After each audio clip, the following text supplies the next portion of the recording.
Voilà, bonjour mesdames, mesdemoiselles et messieurs. Je m'appelle Abou Mohamed Gueye, étudiant au département de philosophie à l'université Cheikh Anta Diop de Dakar. Je suis en même temps le coordonnateur de la SSLP, qui est une cellule qui dispense des cours de renforcement à domicile ou en groupe. SSLP signifie servir les sciences, la littérature et la philosophie.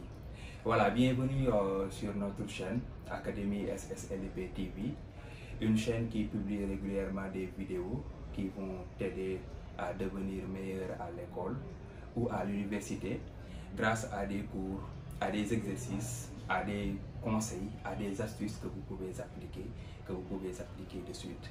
Donc si tu es nouveau, envisage de t'abonner.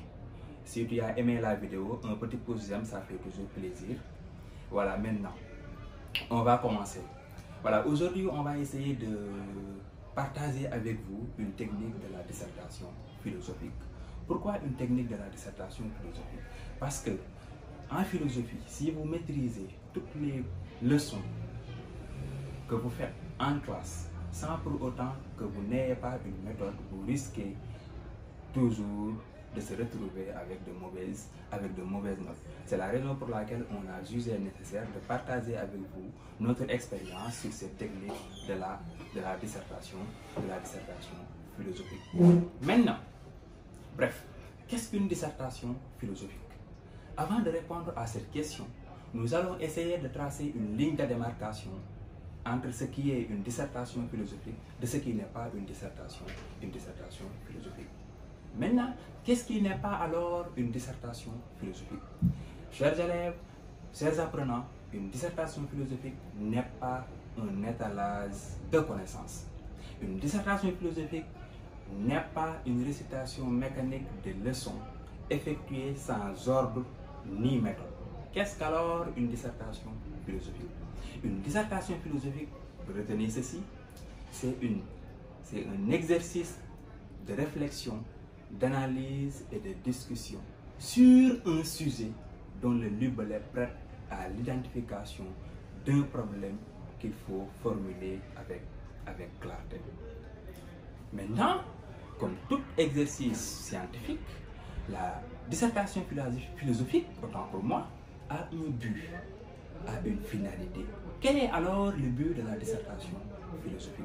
Le but de la dissertation philosophique, c'est de permettre à l'élève de construire une réflexion cohérente sur un problème qu'il doit lui-même dégager. Donc, c'est à l'élève de dégager le problème philosophique. Et le problème philosophique est différent en quelque sorte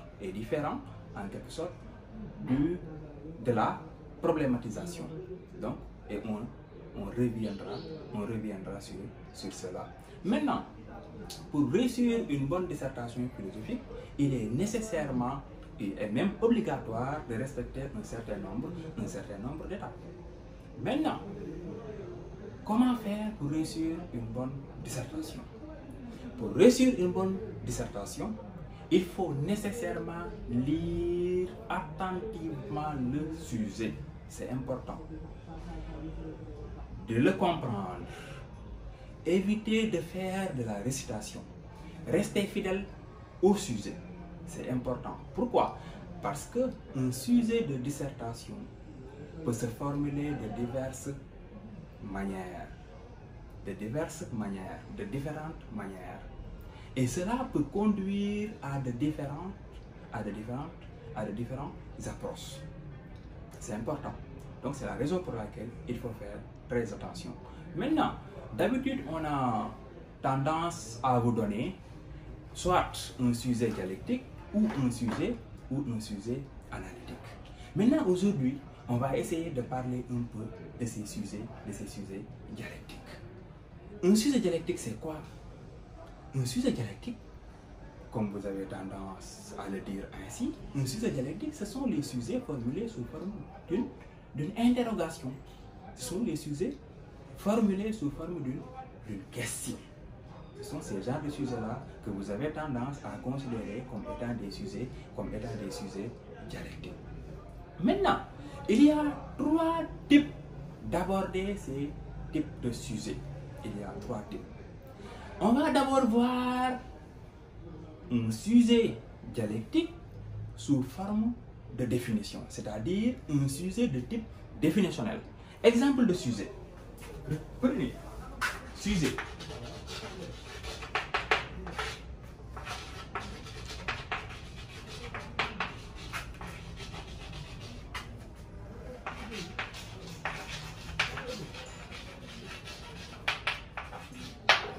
Qu'est-ce que la liberté? Exemple de sujet. Qu'est-ce que la liberté? Si vous regardez bien, c'est un sujet sous forme d'une question, un sujet sous forme d'une interrogation. Regardez le point d'interrogation, c'est important aussi de les identifier. Il faut toujours voir le type de sujet que vous avez à faire. Ici, nous avons un sujet dialectique, un sujet sous forme d'une interrogation. Et maintenant, c'est un sujet qui nous interroge sur la question de la définition de la liberté. On pourrait dire, qu'est-ce qu'être libre dans ce sens? Qu'est-ce qu'être libre? Donc c'est un sujet qui soulève le problème de la définition de la liberté. C'est un sujet dialectique, c'est un sujet sous forme d'une interrogation, mais un sujet de type définitionnel. On peut aussi avoir un autre sujet, sujet 2. Là, c'était sujet 1. Sujet 2. Philosophie.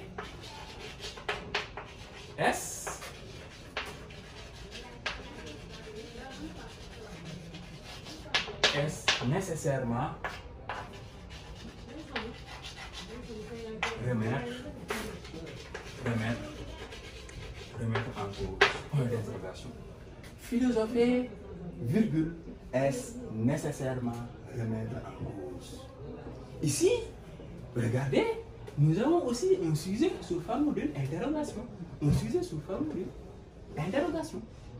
Et dans ce sujet, il est question aussi de la définition de la philosophie. Parce qu'on peut même définir la philosophie comme étant, en quelque sorte, une réflexion essentiellement basée sur le questionnement, sur la remise en cause de toute vérité admise, de telle sorte que nous installe dans une incertitude profonde même de la réalité concrète. Maintenant, ici dans ce sujet, il est question de la définition de la philosophie. La philosophie est nécessairement remise en cause. C'est un sujet dialectique, c'est un sujet sous forme d'une interrogation, mais aussi, en quelque sorte, c'est un sujet de type définitionnel. Maintenant, l'autre manière d'aborder les sujets sous forme d'une question. On peut, après avoir analysé en quelque sorte les sujets de type définitionnel, on va essayer de voir l'autre type de sujet. Toujours dans les sujets sous forme de question. L'autre sujet, ce sont les sujets modaux. Sujet modal. C'est quoi un sujet modal? Un sujet modal, c'est un sujet formulé sous forme de questionnement, mais un sujet qui, en quelque sorte, se porte sur une obligation ou une possibilité. Une obligation ou une possibilité. Par exemple, on va avoir ce sujet.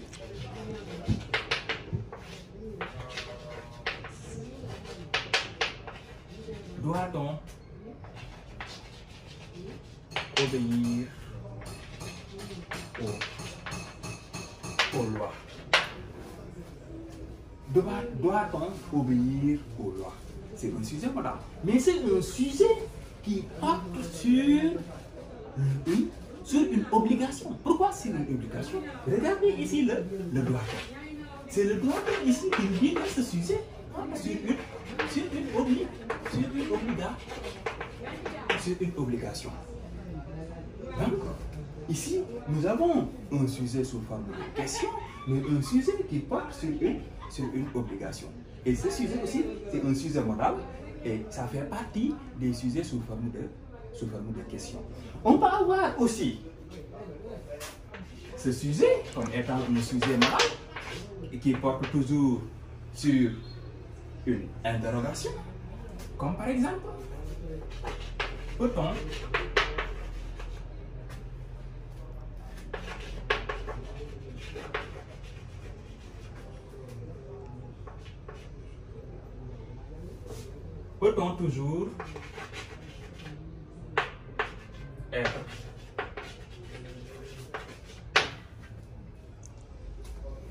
toujours être libre? Regardez ici, il y a le peut-on. Et le peut-on ici nous renvoie tout simplement à une possibilité. Et cette possibilité, en quelque sorte, c'est le peut-on qui nous dit que ici, nous avons un sujet qui nous interroge sur la possibilité, mais sur la possibilité de quoi? Sur la possibilité de la liberté. C'est important aussi. Ça fait partie aussi de ces sujets modaux. Donc, pour retenir pour les sujets modaux, on peut avoir un sujet modal qui porte sur une obligation et un sujet modal qui porte sur une possibilité. Et enfin, la troisième manière d'aborder aussi ces sujets sous forme de questions, on peut aussi voir les sujets qui portent en quelque sorte sur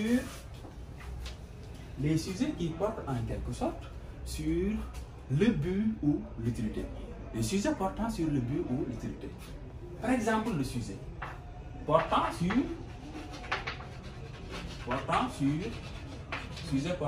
le but ou l'utilité. Exemple de sujet. Pourquoi obéir à la loi? Point d'interrogation. Pourquoi obéir à la loi? Si vous voyez bien, ici, c'est un sujet sous forme de question, un sujet sous forme d'interrogation, mais ici, le pourquoi renvoie à une utilité ou à un but. Pourquoi renvoie à une utilité ou à un but? Donc, si vous voyez bien, dans ces différents sujets formulés sous forme de questions, on peut avoir les sujets définitionnels, on peut avoir les sujets modaux, comme on a donné des exemples tout à l'heure, et enfin, ce type de sujet qui porte sur le but ou l'utilité. Donc, en quelque sorte, il faut faire très attention avec ces différents types de sujets sous forme d'une interrogation. C'est très important parce que avant de traiter un sujet, il faut toujours identifier le type de sujet. C'est important, très important même. Maintenant, je vais vous donner un secret.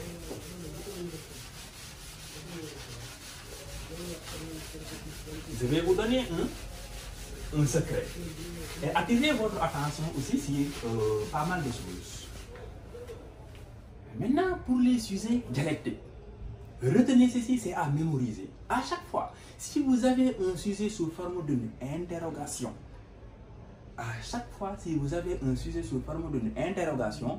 prenez l'affirmation de l'interrogation et c'est ça qui va constituer votre thèse. L'affirmation de l'interrogation va constituer la thèse de votre sujet. Donc, il faut retenir cela. Il faut soulever l'interrogation et prendre l'affirmation. Et maintenant, regardez, sujet.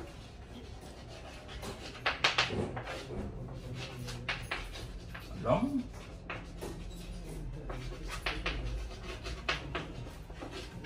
n'est-il qu'un animal? Sujet dialectique. L'homme n'est-il qu'un animal? Tout à l'heure, j'ai oublié d'attirer votre attention sur une chose concernant les sujets sous forme de questions. L'interrogation peut être directe, comme l'interrogation peut être indirecte. On peut avoir un sujet dialectique sous forme d'une interrogation et que l'interrogation peut être soit directe ou soit indirecte. Maintenant, si vous voyez bien dans ce type de sujet, ici, l'interrogation est indirecte. Pourquoi l'interrogation est indirecte? Regardez. L'homme n'est-il qu'un animal? Donc, ici, nous avons un sujet dialectique et l'interrogation ici, c'est une interrogation indirecte. Maintenant, à chaque fois, si vous avez un sujet sous forme d'interrogation, première chose à faire, n'hésitez pas, ne tâtonnez pas, identifiez toujours le présupposé du sujet. Et mettez en bas, présupposé. C'est quoi un présupposé? Un présupposé, c'est l'affirmation du sujet. Un présupposé, c'est en quelque sorte l'information que l'on a en quelque sorte du sujet. Et le présupposé du sujet ici, c'est quoi? C'est tout simplement que l'homme est un animal. Bon. L'homme est un animal. C'est ça le présupposé de ce sujet. Maintenant, je vous ai dit tout à l'heure que si vous avez un sujet dialectique, dans la thèse, il faut défendre l'affirmation du sujet. Maintenant, ici, le présupposé, c'est ça. Et si vous voyez bien, le présupposé, c'est l'affirmation. Donc, c'est l'affirmation que vous allez défendre dans la thèse de ce sujet. En faisant quoi? Regardez, dans la thèse de ce sujet, il faut faire ceci. Comment l'homme est-il un animal? C'est ça que vous allez défendre dans la thèse. Regardez, présupposé, c'est ça. Comment l'homme est un animal, c'est ça la thèse de ce sujet. Maintenant, il y a en quelque sorte une importance qui se cache derrière le présupposé. C'est pourquoi il faut toujours identifier le présupposé. C'est quoi? Je vais après vous montrer cela. Regardez, ici, pour ne pas faire d'erreur, c'est ça la thèse. Et attention, la plupart d'entre vous, vous pensez que l'antithèse est égale ou serait en quelque sorte contraire à la thèse du sujet. Il ne faut jamais, au plus grand jamais, avoir cette idée-là. L'antithèse ne veut pas dire forcément le contraire de la thèse. Mais l'antithèse est le lieu de montrer les insuffisances ou les limites de la thèse. Insuffisances ou limites de la thèse. Et pour ne pas poser une mauvaise question qui va vous conduire à faire un autre sujet, il faut toujours identifier le présupposé. Pourquoi il y a un intérêt? Parce que le présupposé nous dit ceci. On n'a pas le droit d'utiliser dans notre développement un argument qui est en contradiction avec notre présupposé. On n'a pas le droit d'utiliser une idée ou un argument qui est en contraire ou qui est contraire à notre présupposé. Donc ici, on n'a pas le droit, donc dans l'entité de ce sujet,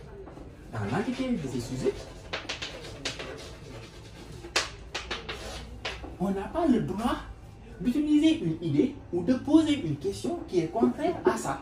Maintenant, qu'est-ce qu'il faut faire ici? Je vous ai dit que l'entité, c'est le lieu de montrer les insuffisances de la thèse. Donc ici, certes, par exemple, ici, certes, l'homme est un animal, mais